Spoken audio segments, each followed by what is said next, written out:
Welcome to Great British Ghosts. Today I'm in Blackpool, which has a wonderful history of seaside entertainment. Later on I'll be going to the famous Pleasure Beach to ride a ghost train which apparently has a real ghost. But first of all I've come to the Grand Theatre, where even past performers are said to put on a jolly good show. The Grand Theatre is a Blackpool institution which has been home to all manner of variety shows, entertainments and plays for well over a century. I even played here in the musical Seven Brides for Seven Brothers back in the 80s. Long-time stage manager David Fletcher agreed to show me around. David. Michaela, welcome to the Grand Theatre. I hear you're going to tell me about some ghost stories. I certainly am. Would you like to come through? Yeah. Right, through here. This is the stage, which you'll probably remember. It brings back a few memories, actually, David. Right. First of all, the theatre opened on the 23rd of July in 1894. The architect being a gentleman called Frank Matcham, who most people have now heard of. Besides this theatre, he built or substantially rebuilt about 150 theatres altogether, of which at the last count there were 28 left. Probably his most famous one's the London Palladium, but the Belfast Opera House, the Wolverhampton Grand, the Gaiety on the Isle of Man. In Blackpool, he built the original Opera House, the Tower Ballroom, the Tower Circus, Chinatown, the Palace complex on the front there.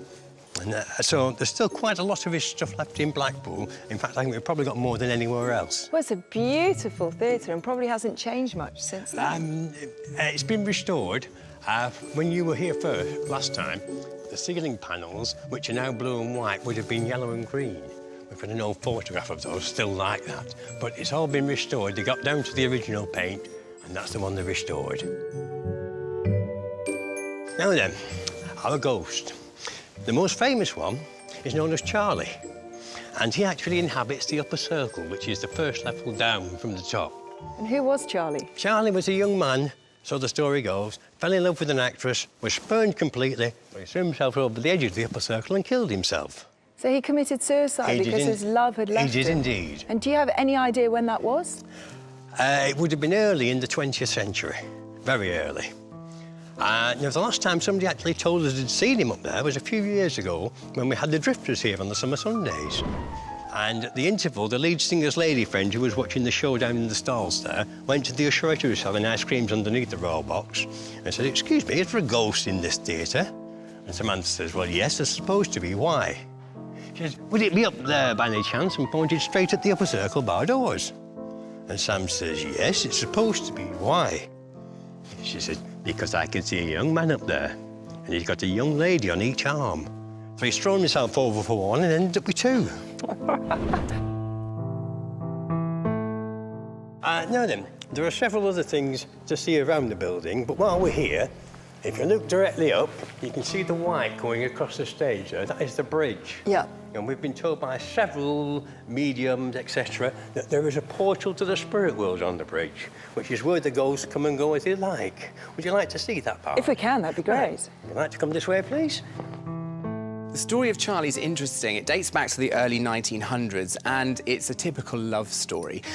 Charlie actually was a member of the audience who fell madly in love with one of the actresses. Now, if you go back in theatrical history, it was quite common for a show to perhaps play for a couple of months at a time. So Charlie is supposed to have brought a ticket to see his love many, many times, coming every single night, going to the stage door and continually being spurned by her. And so in one last desperate attempt to gain her affection, or at least her attention, threw himself dramatically off the side and down into the orchestra pit below, plunging himself to his death. A very sad end.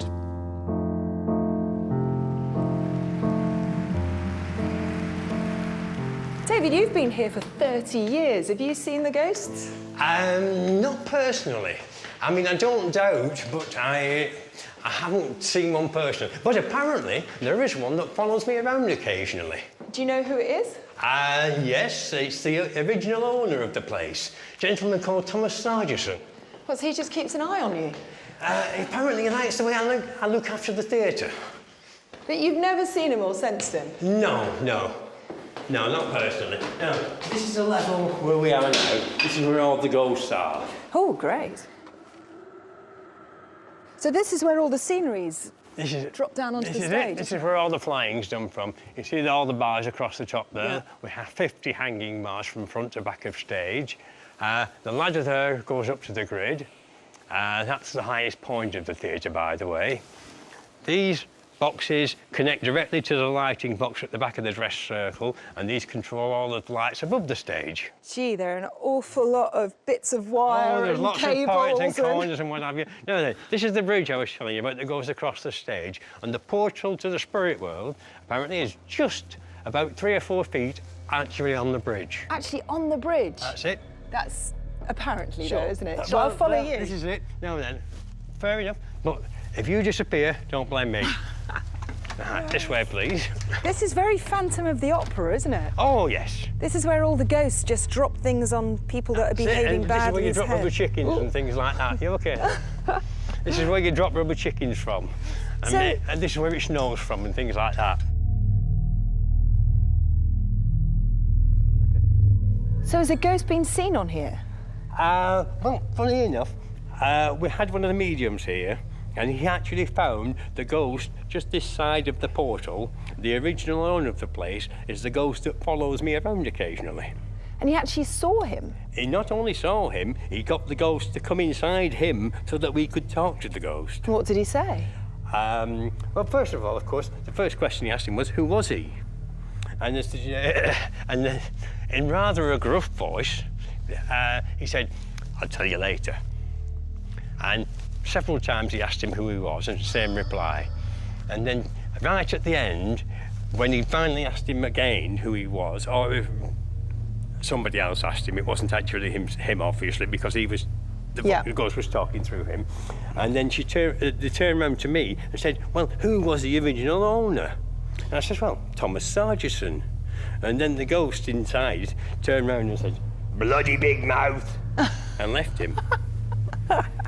So that's the ghost that's been seen on here? That's the one that's been seen on here and apparently follows me around. I've never actually seen him, but if he's behind me all the time, of course I won't see him.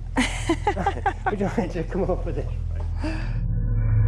There are tales here in this theatre of a paranormal portal to another world actually being sighted on the bridge that crosses the stage up there. Now, of course, this isn't scientifically proven, and indeed paranormal portals, if indeed they exist at all, is a theory. Now, most places where you find a paranormal portal story, you'll find ley lines. I'm not aware of any ley lines here in this site, so that may be a little bit of a question as to whether it's actually true or not. Having said that, a lot of bizarre experiences have taken place up there, and I've been up there, and when it's dark and you're in the top of the fly tower, it's a pretty creepy place to be. This is actually the upper circle. This is where various spooky experiences, shall we say, have occurred. Now then, just down at the front here, this would have been the place where Charlie threw himself over from. It would have been a solid floor downstairs there, so presumably it would have killed him instantly. And also, now I told you we had a pantomime producer, it was a UK Productions. He was actually sat in the seat here. And he said he was sat here watching the dress rehearsal for the pantomime. Mm-hmm. And he was minding his own business, and suddenly he felt a tap on the shoulder. And I turned round, checked out, and nobody there, so. Nah, must have imagined it, so I sat down, got back into the production. After about a minute, another tap on the shoulder. So, looked up. No, nobody there. Fine. Must be all the tension from the rehearsal. So he said, I sat down again, and again, after about a minute, he felt a tap on the shoulder. He thought, there's somebody messing around here. And he thought it was probably somebody from the marketing office. So he says, I got up and I checked out all the rows, and there was nobody hiding in any of them. He said, so then I went down to the dress circle to watch the rest of the rehearsal, and I've never been back to the upper circle since. Do you know, David, I think that ghost has seen too many pantos and he was doing that sketch. It's behind you. Oh, no, it isn't. Oh, yes, it is. Now then, this is the main area where Charlie has been sighted. This is where the drifters, when they were here, the young lady saw the ghost was literally standing straight in front of these bar doors. Now then, we also have one other ghost. Now, this is of one of somebody that I used to know. Somebody that actually died in 1989. And where do you see him? And he's seen in the studio. If you accept the producer's story that he felt a tapping on his shoulder, and who might question him, then it throws up a lot of questions, because it's one thing having a haunted building and people seeing things, but actually physically touching you is quite different. If you look at the history of ghosts generally, there are lots and lots of reports of poltergeists where they physically interact with items and with people. The interesting thing for me, though, about this story with the producer is that it happened 3 times. It happened once, he looked around, thought maybe I'd imagined it. It happened twice, looked again. On the 3rd time, he assumed that somebody was playing a prank on him. But if you look at where he was sat, it is the spot where Charlie is supposed to haunt.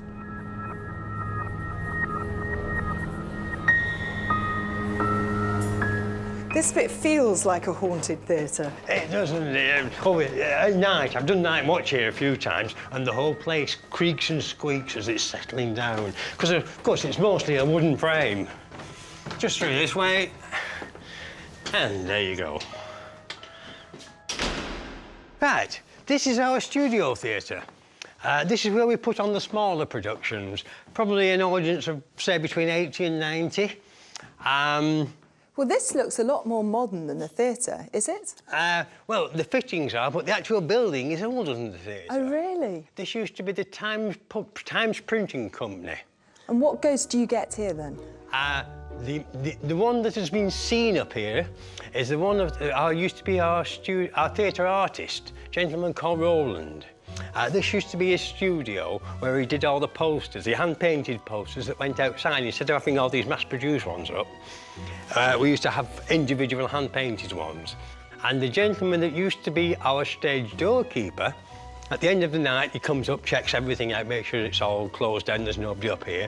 And it's on several occasions, he's actually seen the ghost of our theatre artist. So did Roland, the theatre artist, die up here? No. He actually died at home, but he was still working here at the time. I mean, it's only back in 1989. So he obviously just enjoyed it so much he doesn't want to leave. He did. He obviously did. David, you know him personally. I did. Do you believe he haunts this space? I haven't seen him, but it wouldn't surprise me at all. Do you know what wouldn't surprise me? What's that? Is that you will never leave. Even after you die, you'll still be haunting this place. You will, won't you? You love it so much. As it happens, I've actually spoke to my wife and told her that once I go, I want my ashes spreading above the ceiling in the auditorium.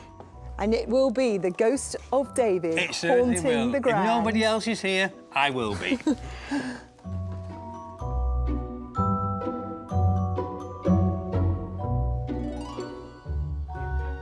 Well, I must say, being back at the Grand has brought back memories for me, because I actually performed here in 1984 in a musical called 7 Brides for 7 Brothers.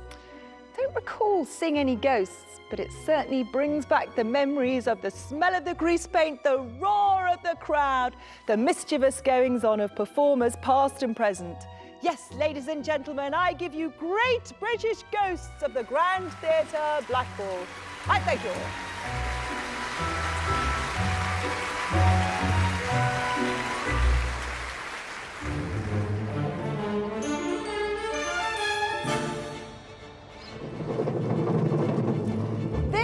Blackpool Pleasure Beach. Not the obvious place to look for ghosts, especially on the Alice in Wonderland ride. More likely to find a Cheshire Cat and a White Rabbit. So, which ride is haunted? Well, believe it or not, it's the ghost train.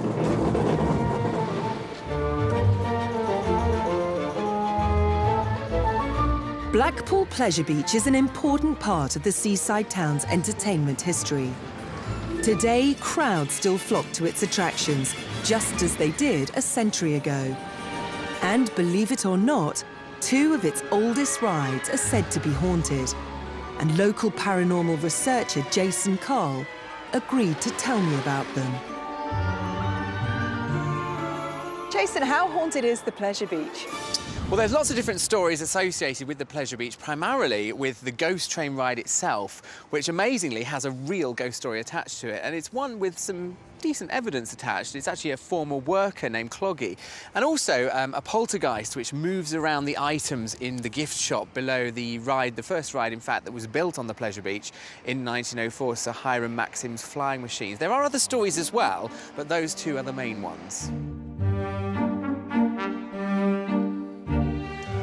So this is the world-famous Blackpool Pleasure Beach ghost train. But is it really haunted? A ghost train that has a real ghost? Well, of course, you'd think every ghost train wants a real ghost. This one actually claims to have one, but the interesting thing about it is there is anecdotal and historical evidence as to who the ghost is, why they haunt here, and how they were connected here, actually worked here.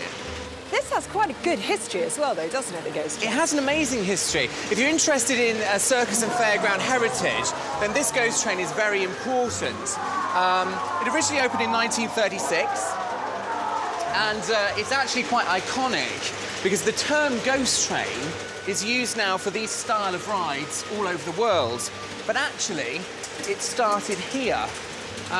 When the ride was brought into England for the Pleasure Beach in the 1930s, it was known as the Pretzel Ride, which of course isn't a very scary name. And at the time, the West End play, The Ghost Train, of course very, very famous, was doing really well at the box office. So the people operating the ride here in the park decided, well, hold on a minute, let's use that. Let's call this ride the Ghost Train. And that's what they did.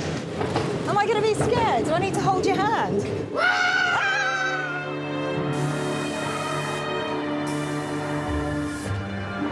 Well, it's quite a spooky ride, but what's the real ghost that haunts us? Well, you'd expect it to be perhaps something to do with what you can see in the scenes, but it's not. It's actually a guy called Cloggy, and he was called Cloggy because he always wore a pair of clogs to work here on the ghost train.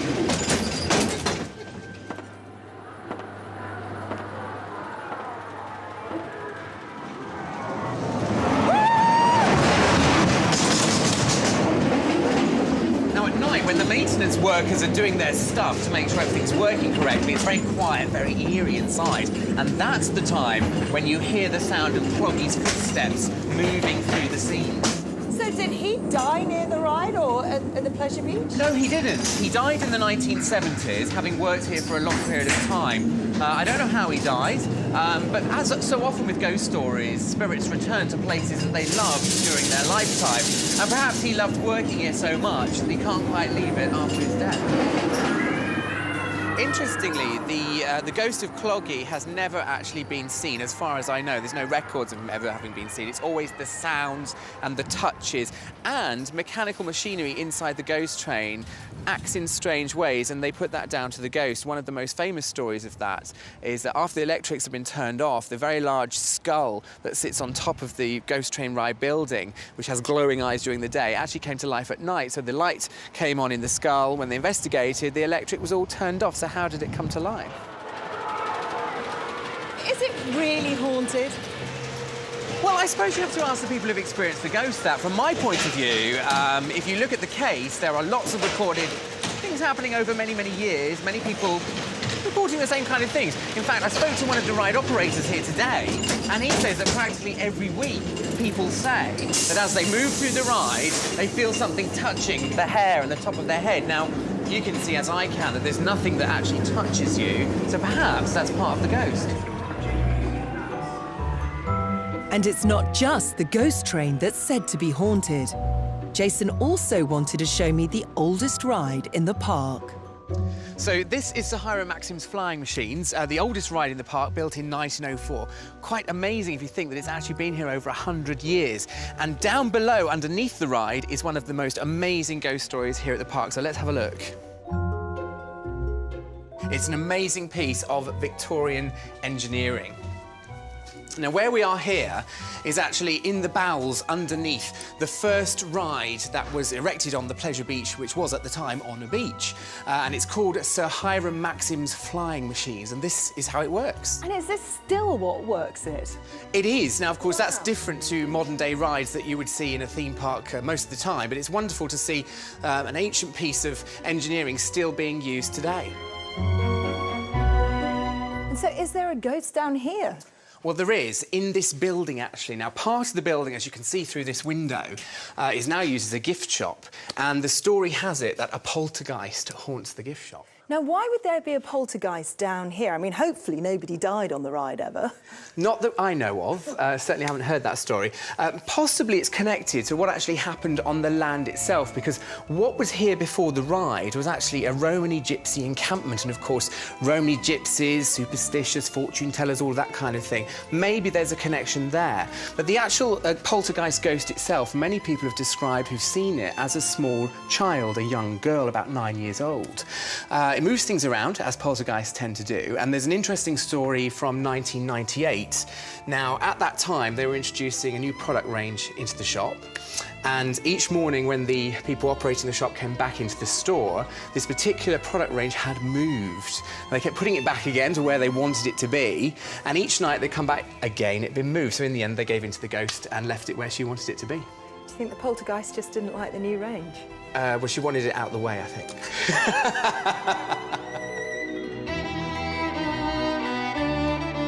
Well, it really is quite amazing that there is a haunted ghost train and ghosts in the gift shop here. Mind you, when you look at the pleasure beach now at the end of the day when all the people have gone home, it does take on a bit of a spooky atmosphere. See you next time. Bye-bye.